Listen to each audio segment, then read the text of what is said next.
So in the wake of that crash of the F-35 jet in South Carolina, with a lot of questions remaining about what the hell actually happened there, we've got a new report that outlines some not great details about this very, very expensive thing. Put this up on the screen.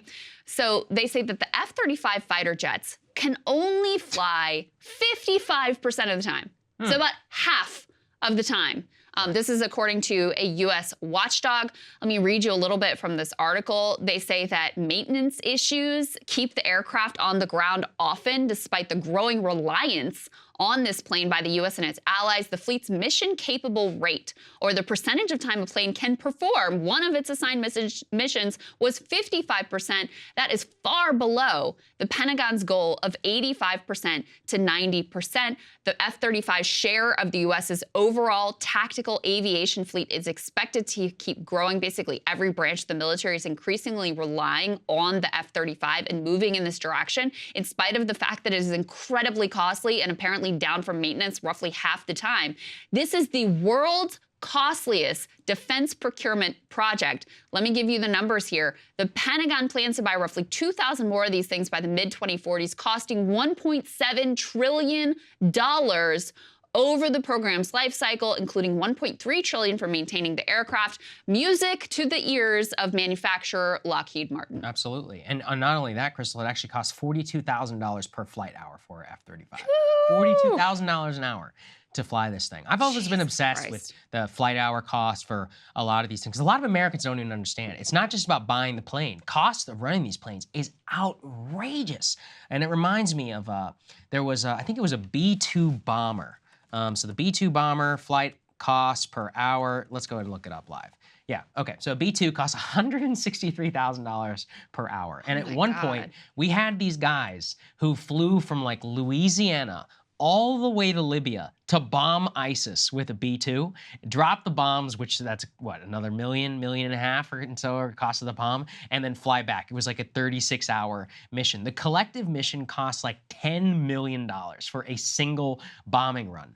And it's just one of those where we just write it off. And, you know, this was a huge fight in the military. I know aviation geeks are gonna get mad at me for screwing up some of the details, but there was this fight around the A-10 Warthog, which was like, it's a very cheap plane. It's much cheaper in order to fly, and it has like the brrr sound that people are familiar with machine guns. It was used as a terrorist killer a lot in the global war on terror, and especially because a lot of these guys don't have anti-aircraft stuff, it was much easier in order to fly and to use, but the Air Force was trying to get rid of it because they're much more in favor of these costly gadgets like fifth-generation fighters, F-35s, B-2s, all these other very, very expensive aircraft. I think we're gonna have a reckoning. Whenever we have another war, we're gonna find out that a lot of these costly toy projects, games and all that stuff, that war has not changed that much. It's all about what flies, what actually works, and can you produce a ton of them in a major war of attrition. Just look at Ukraine.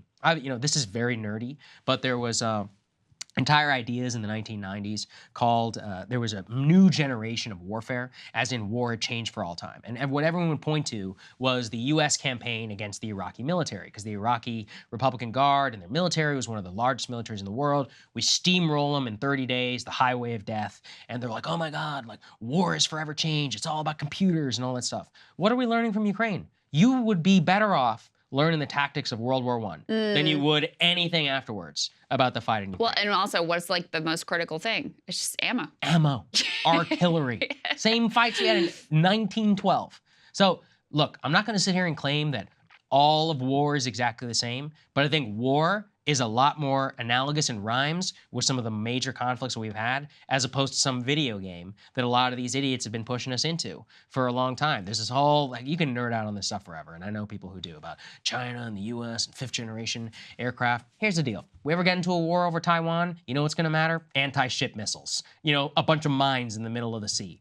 We've been doing that since what? Since time immemorial. And so it's like, we can talk about this forever, but the F-35 is the symbol, I think, of this new bet that war is just easily outsourced to computers and drones and all of this. And I'm not saying those things don't matter, but the very nitty-gritty about what can be produced, what can go on time, what actually works, what's really employable on the battlefield, we'll find it all out very soon. And most of the time, people are totally wrong in terms of the bet before a major war breaks out. It also just shows there's just literally no cost control. Yeah. You know, how much, this is the Financial Times, it's not even a US media outlet that's reporting on this. You know, I mean, this GAO report got very little pickup. And think of, on the other hand, like any sort of civilian program that was going to like feed the needy or was abused by quote unquote welfare queens or whatever, there would be endless media coverage of that type of waste, fraud, and abuse. But this, I mean, this, again, most costly defense procurement project in the entire world. And we have so little scrutiny, so little expectations. We're just happy to give literally trillions of dollars to Lockheed Martin for a product that is not standing up to the standards that the Defense Department themselves have set for these jets. So, you know, and it also does just raise more questions about what the hell happened in that other incident. Because if you're having a lot of problems with these jets, did that play into this crash and the fact that, you know, they were unable to find the debris for a while? So, good point. Pretty extraordinary. The total lack of oversight and how the Pentagon just gets a pass, like trillions, to the tune of trillions of dollars, to waste money and have no accountability whatsoever. Very true. All right, we'll see you guys later. Hey guys, if you like that video, go to breakingpoints.com, become a premium subscriber, and help us build the best independent media organization on the planet. That's right. We're subscriber funded. We're building something new. We want to replace these failing mainstream media organizations. So again, to subscribe, it's breakingpoints.com.